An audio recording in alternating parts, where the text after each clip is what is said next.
What's happening, everybody? I'm Steve, and welcome back to Junk Drummer TV, where sometimes I give my initial reactions, my hot takes, and my initial reactions to the drummers of today and yesterday, maybe tomorrow, if I stick around that long. I am a professional drum teacher and a gigging musician, and I have been for the last 20 plus years. If you've been watching my channel, you know that I have been transitioning to more music commentary, but of course I'm going to still do videos like this, and if you've hit on this video, you know why I'm doing it. Before I get into the video today, on a personal note, everyone who sent well wishes and comments and personal messages, thank you very much. If you didn't know, I've been gone for a while because I had a pretty serious health scare.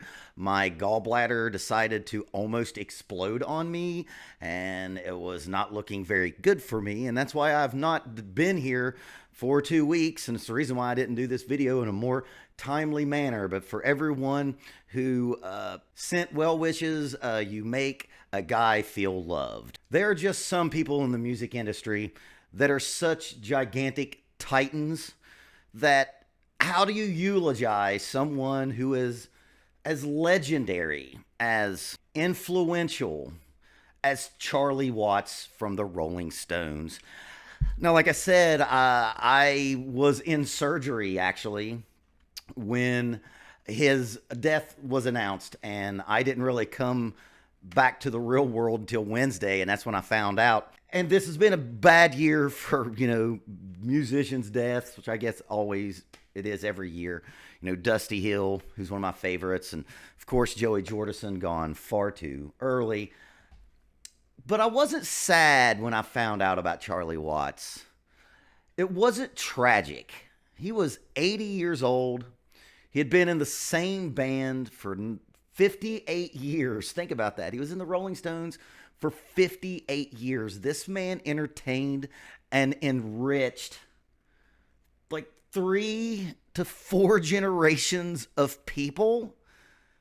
And from 1963 to the last time you saw him play, he was still great. His skills never degraded. Now, a lot of that has to do with him being a jazz musician. We'll get into that later. But I'm just not articulate enough to describe how important Charlie Watts is. He's woven into the fabric of rock and roll music and will be forever.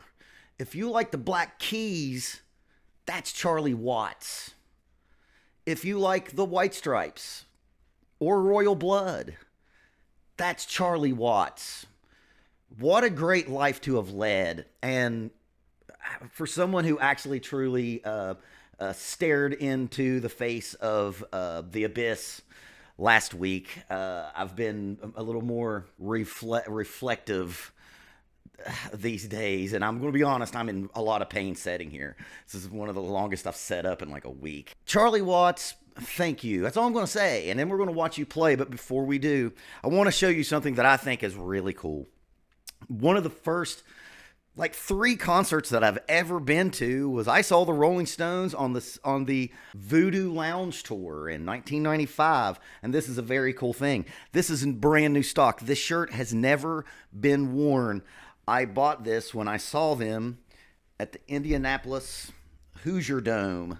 At the time, it was the Hoosier Dome, and it was the first concert I ever went to was Waylon Jennings, and that shirt never was worn. It was wall art when I was growing up, and when I took it to my college apartment, it was wall art there, and it's never been worn. It's actually worth a lot on eBay, but I'm never going to sell it. But man, when I saw the Rolling Stones, their stage was the whole width of a football field. And man, in 1995, they were old then. I was 17, so they probably seemed a lot older to me than they were. But they've already been a band for like 32 years at that point. And it was the most electric fucking performance that I've still ever seen. And I've seen hundreds of shows since then. Rolling Stones, all-time great. If you want to do that, are you a Beatles man, a Rolling Stones man? And I love the Beatles, but if you made me choose, I'm a Rolling Stone man. So let's get into the Rolling Stones, man, and we're going to watch the great and unfortunately the late Charlie Watts playing Jumpin' Jack Flash.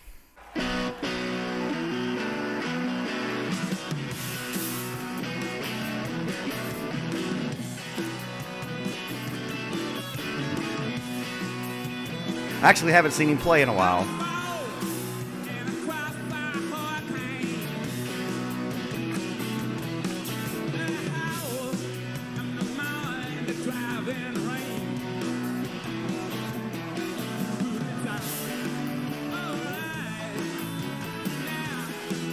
So we're going to have a lot of stuff to talk about today, because I have a lot of things to talk about with Charlie Watts. And I haven't done one of these videos in like 2 months. I might not be very good at it anymore. I might be out of practice.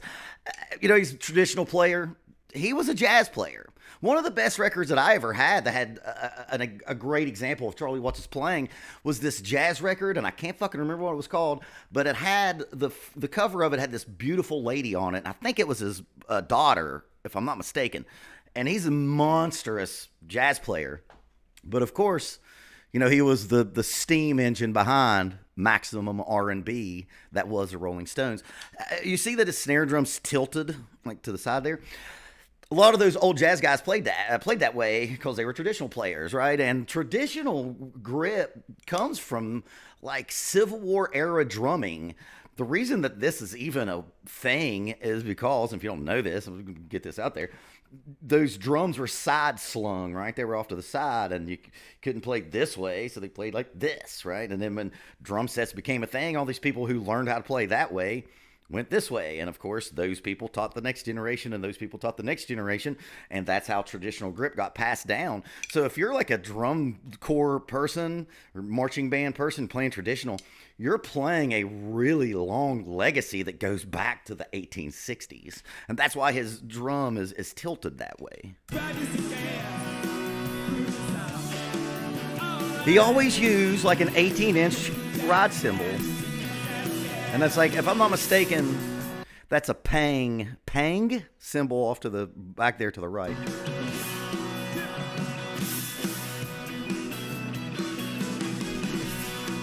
That's the Charlie Watts lick, man. That's the drum fill, right?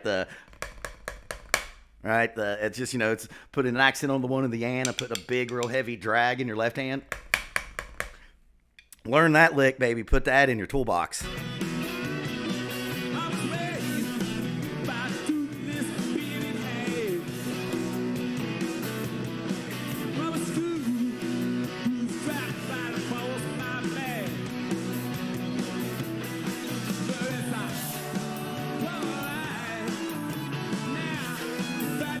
He never emoted. There was no histrionics with Charlie Watts. He was just like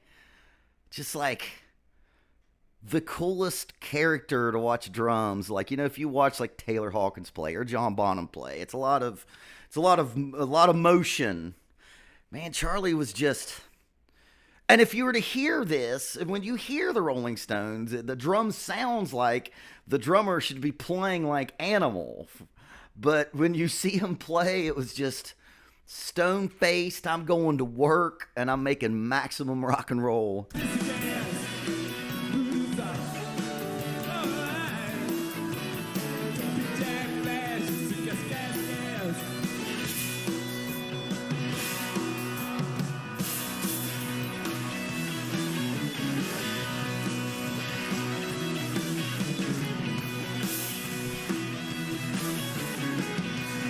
Just listening to the guitar parts and the way that they're interacting.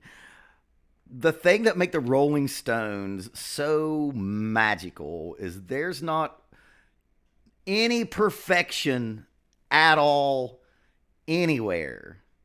And that's why it is what it is, and that's why it's so beautiful. They were like when the Rolling Stones, no matter who the guitar player was, they were like this Jenga tower that was about to fall apart. But even though if you see that Jenga tower and it feels like it, and it looks like it's going to fall apart, it's the most solid Jenga tower that's about to fall apart that's ever been built. If that makes sense, it's the best way I can describe how the Rolling Stones feel. And of course, at the heart of it is one of the all-time greatest drummers of all time, Mr. Charlie Watts. There's that lick again. You put another left-hand accent in there.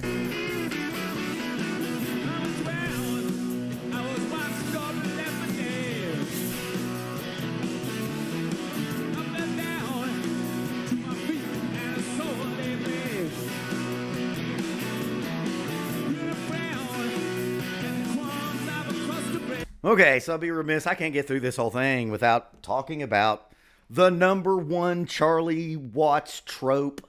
It's a thing that's been ripped off by everybody, myself included. And it's so fucking simple.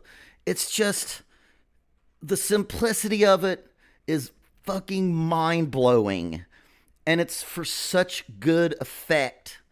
Taking the right hand off the hi-hat and let that snare drum play on the 2 and 4 by itself. It breaks up the eighth note, right? It breaks up the eighth note, right? Right?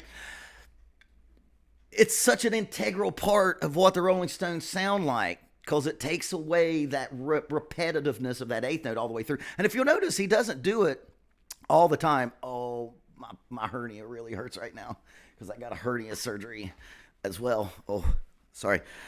Okay, I lost my spot there from pain. Let me see if I can get back in there. The eighth note repetitiveness, it takes that away and it works in with the way that the guitar plays these janky rhythms. And another thing that it does is it allows you to easily put other accents off the hi-hat. So when you do that, one of the most natural things that happen is when you come back down on that and of 2, because you've raised your hand up off the hi-hat on the 2, it gives this little bit of an accent. So again, it gives that, you're thinking,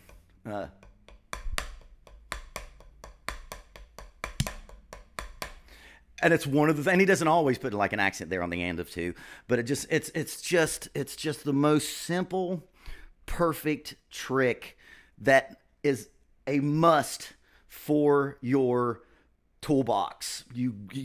Everybody, I don't care if you're a metal drummer, I don't care if you play in a country band, I don't care if you play in the indiest of indie bands. That trick should be there, and that's Charlie Watts, man. I don't think that anyone did that before him.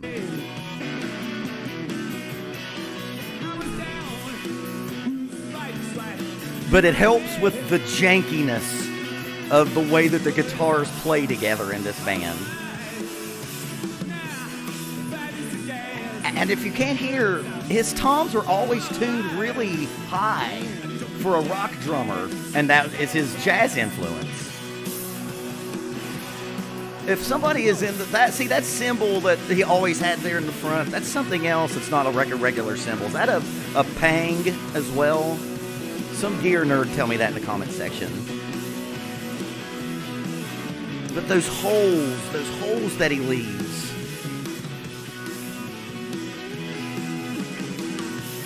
There's the Charlie Watts lick again.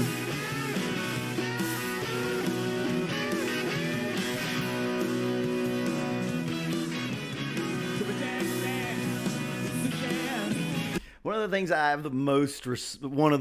respect the most about the Rolling Stones is, this is a band, Mick and Keith and Charlie were in a band together for 58 years, and Ron Wood was 50. They always kept they never, this isn't the right way to put it, but they didn't overly mature their sound. They still sound like rocking the fuck out in your garage teenagers. And he was 80 when he died, and this was listed 6 years ago, so I don't know what video this is from, what era, but it's at least 40 years after they started, at the very least. And they never refined their sound. When Don Was produced Voodoo Lounge, and I think he also produced Steel Wheels, he talked about you can't refine the Stones. The Stones are the Stones because they're the Stones. And just listen to this. These are guys who have been playing together for over 50 years, and they still have that exuberance of youthful joy that comes out in playing that could be considered dirty, but that's what makes it good. So sometimes if you're in the studio and you're worried about being too precise, go listen to Exile on Main Street and relax a little bit.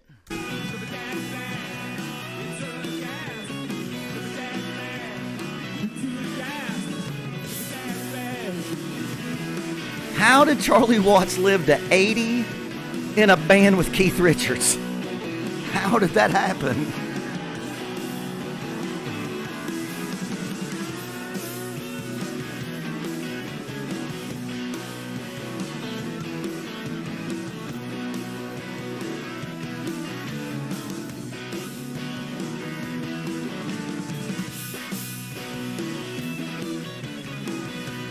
They're just jamming. They don't know where they're going. They're going to find it. This is not uber rehearsed.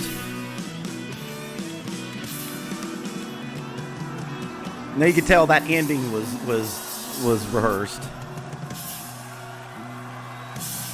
Yeah, Charlie Watts. Fucking A.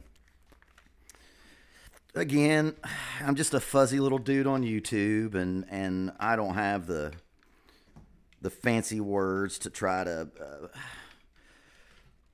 describe a man that's so huge. How do you describe Abraham Lincoln? You know what I mean? How do you put words to such an important, great man's life? So I'm going to try not to do that. All I can say is when artists shuffle off this mortal coil and they leave you their art, which is the thing that we know for a fact they wanted us to have, and if that art affects you in any way, what better life could you have led?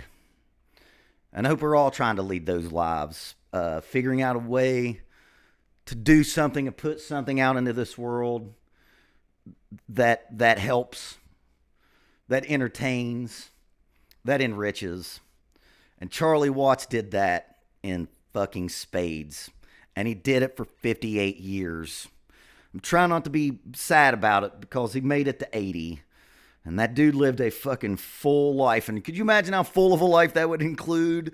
Living around Keith Richards for all those years? Holy shit, how did you fucking survive that? But Charlie Watts, just quite simply, was one of the architects of rock and roll. And he will live on through the recordings that he did.